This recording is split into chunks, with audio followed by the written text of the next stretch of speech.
Vida Longa CBN.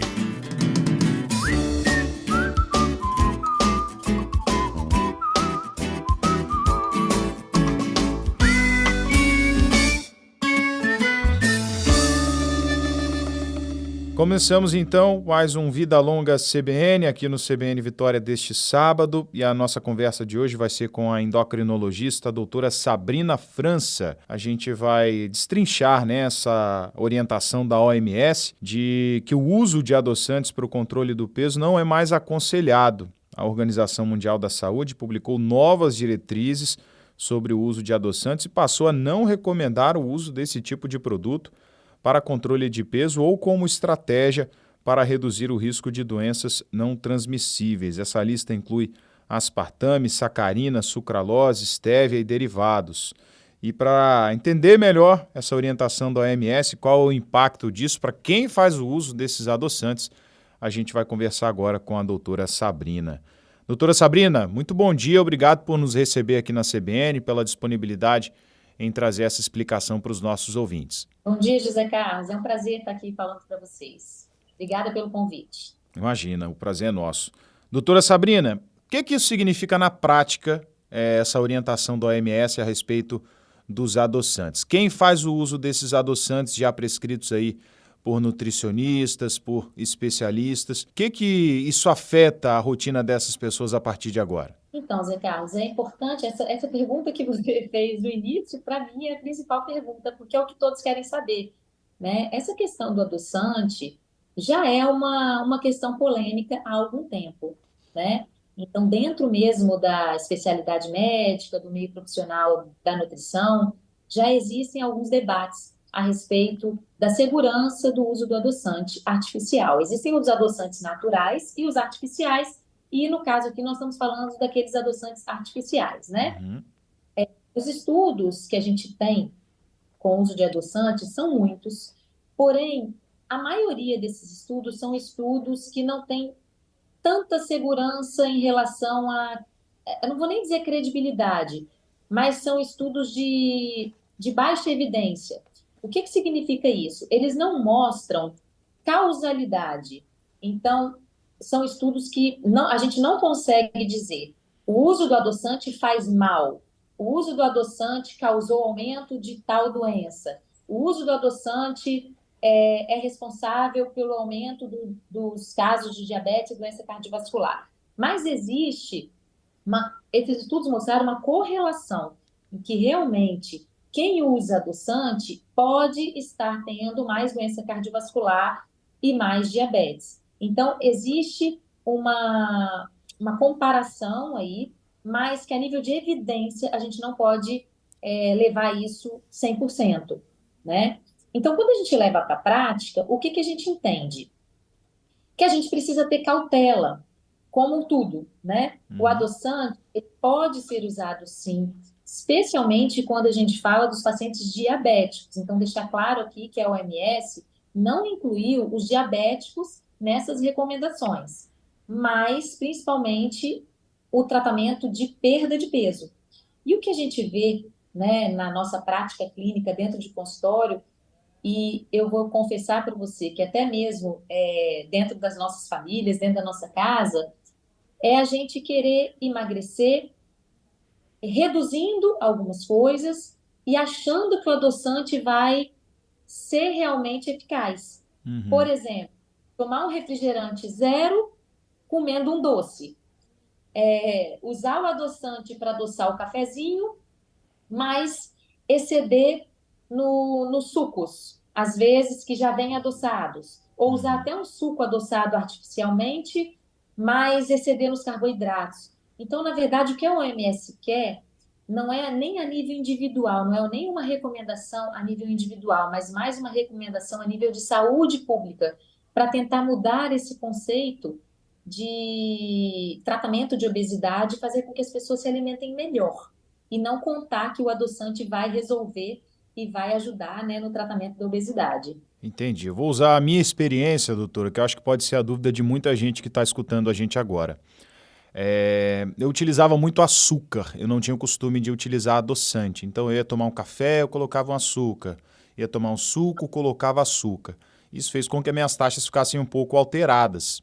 E aí, indo no endócrino, indo na nutricionista, a orientação foi, o açúcar ele é mais prejudicial do que o adoçante. Então, se você puder, coloca umas gotinhas de adoçante, que isso pode te ajudar a ir melhorando esse seu paladar, a fazer com que você deixe de usar muito açúcar na sua alimentação, na sua rotina, e passe a, com adoçante, substituir ele para diminuir esse consumo de açúcar no seu dia a dia. E aí eu passei a fazer isso e realmente cortei o açúcar. Hoje em dia, nesses sucos, nesse cafezinho, eu pingo ali 2 gotinhas de adoçante, 3 realmente para tirar aquele azedo, às vezes, do suco, aquele amargor muito do café. E agora, vendo essa notícia, eu fiquei até um pouco preocupado de saber que o adoçante não é tão benéfico assim, ou então pode trazer algum tipo de malefício para a saúde. Qual que era a orientação que você dá para a pessoa que fez essa mudança, como eu fiz? Então, não só você, né, Zé Carlos? Todo mundo. Minha irmã ontem veio falar, que negócio é esse? Pode usar mais adoçante? Pelo amor de Deus, eu vou morrer. É verdade. Eu fico calma nessa hora, de jeito nenhum. O que acontece é o seguinte, a gente tem que lembrar que o adoçante não está só no adoçante que a gente pinga no café, que os adoçantes artificiais estão presentes em muitos produtos industrializados, né? Então, se a gente consome, por exemplo, os refrigerantes, alguns sucos, diets, né, lights, né? O light é muito comum ter uma mistura de adoçante com açúcar e o próprio diet, obviamente. Então, se você eles que vai no supermercado e já procura a barrinha de cereal diet, o suco diet, a granola diet, tudo diet, você pode estar consumindo uma quantidade de adoçante. Eu não vou dizer exagerada, porque esses estudos também, Zé Carlos, não conseguem mostrar, e eles até provam, que a maioria da população consome uma quantidade de adoçante que não é exagerada e que é segura. Porque se você exagerar na quantidade de adoçante, que os estudos mostraram que faz mal, que pode ter algum poder cancerígeno, é uma quantidade muito absurda. São, assim, mais de 200 gotas por dia, é muita quantidade. Então, mesmo jato, né, no cafezinho e não coloca gota, usa jato, ainda assim, essa pessoa provavelmente não vai estar ultrapassando a quantidade segura desses adoçantes. Essas balinhas também, que tem adoçante. Então, se você pensar que no seu dia a dia você está abusando desses produtos light, diet, como uma forma de perder peso, isso aí também a gente já tem comprovação que não ajuda. Não é por aí que você vai perder peso. Você precisa mudar os hábitos, né? Precisa ter moderação e consumir tudo, ter melhores hábitos em tudo. E a questão do paladar é o que a OMS pretende, e mudando aos poucos essa questão do paladar. Só que se a gente toma uma conduta muito radical e falar não pode mais adoçante, você imagina aquela criança que está no tratamento para obesidade, que é muito difícil, a gente sabe que tratar a obesidade no adulto já é difícil, quanto mais na criança, né? E que ela consegue ainda tomar um suco de limão com umas gotinhas de adoçante, né? Consegue estar reduzindo o consumo de açúcar através do adoçante, como você falou aí no início, que foi indicado pelos profissionais para você fazer. Você imagina agora chegar para ela e falar, olha, você não pode usar nada de adoçante, você vai ter que tomar esse suco de maracujá sem nada, porque a OMS não está recomendando usar o açúcar no lugar do adoçante. Ela está recomendando fazer o uso de adoçantes naturais, como as frutas, por exemplo, tentar reduzir o doce nesses alimentos. Então, um suco de abacaxi, um suco de laranja, tentar estimular a população para que não fique usando o adoçante e tentar readaptar o paladar das pessoas. Foi o que você falou aí. O meu cafezinho era muito doce. Agora, com o adoçante, já fica menos. Quem sabe você não consegue tirar o adoçante do cafezinho? Eu digo quem sabe, porque a gente não pode obrigar as pessoas também, de uma hora para outra, a mudar. Mas eu conheço muitos pacientes meus aqui que pararam de adoçar o café e que falam, nossa, por que eu não fiz isso antes? Não é porque o café é mais gostoso sem adoçante, é que ele acostumou com o paladar do café sem adoçante e vê que não é tão difícil assim. Mas as coisas têm que ir sendo feitas aos poucos. Então, a minha recomendação é assim, aquela pessoa que toma refrigerante, mas toma o zero, não precisa passar a tomar o refrigerante normal, porque ele tem açúcar. Então, não é isso que a gente quer. Mas não ache que tomar um refrigerante zero vai ajudar na perda de peso. Não é só isso. Precisa comer menos fatias de pizza, precisa comer menos arroz, precisa beliscar menos, pedir menos iFood no seu dia a dia. Né? Eu acho que a compreensão é essa. e não ficar preocupado que vai ter um câncer, que vai ter diabetes e continuar a usar o adoçante. E tentar usar o mínimo possível. Inclusive, a OMS recomenda que os diabéticos continuem usando o adoçante, quer dizer, não vá usar o açúcar, mas na quantidade mínima possível. Então é isso, é a gente ter assim parcimônia na hora de orientar para que não crie aquele pânico e aquela intenção assim, não, adoçante faz mal, eu vou voltar para o meu açúcar. Porque o açúcar faz mal. Isso já está estabelecido, né? Certo. Então, para a pessoa que utiliza o adoçante no dia a dia, ela pode continuar com aquela orientação que ela teve do especialista, de usar ali daquela quantidade moderada, com parcimônia, sem exageros e também não voltar para o açúcar por causa dessa orientação da OMS, né? Assim, Zé Carlos, eu acho muito radical da nossa parte agora. É aquilo que eu falei, é uma polêmica que já tinham profissionais que sempre foram contra o uso de adoçante.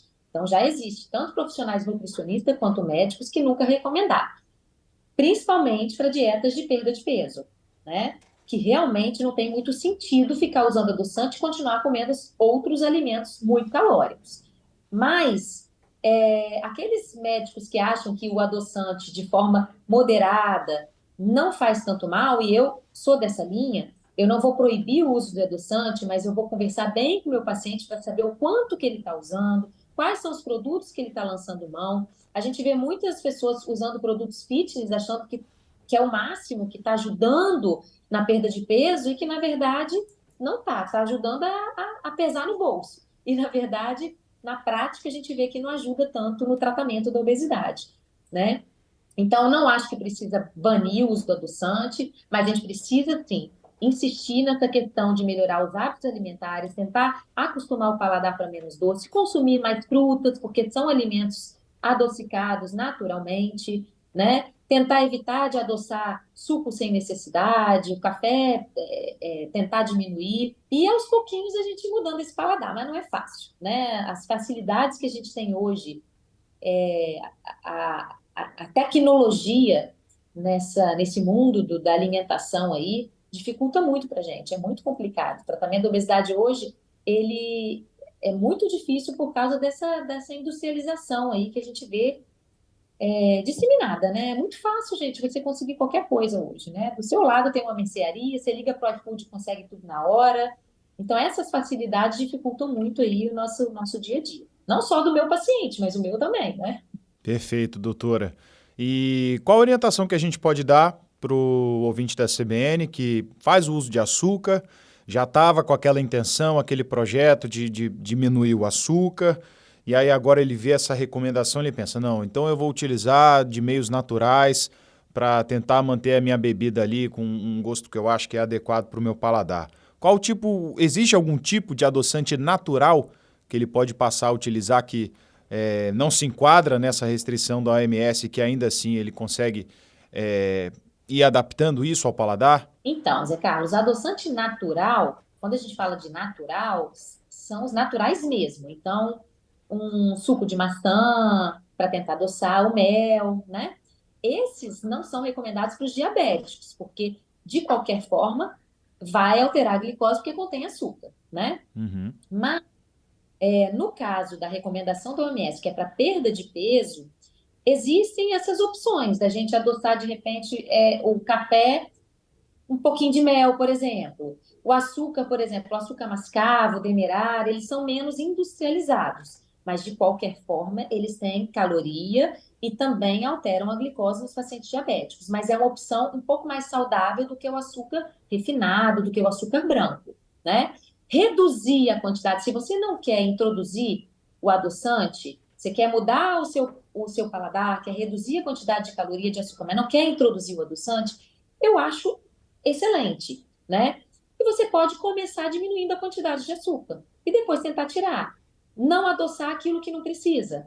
Agora, só lembrando que a maioria dos adoçantes foram incluídos nessa recomendação, porque a maioria dos estudos inclui esses adoçantes que a gente está acostumado aí, ciclamato, aspartame, sucralose, estévia, mas tem dois adoçantes, o xilitol e o eritritol, que na verdade são polióis, que a gente chama porque são adoçantes, álcool do açúcar, esses adoçantes não foram incluídos nesses estudos, porque são adoçantes que são utilizados, digamos, mais recente, então não tem estudos com eles ainda.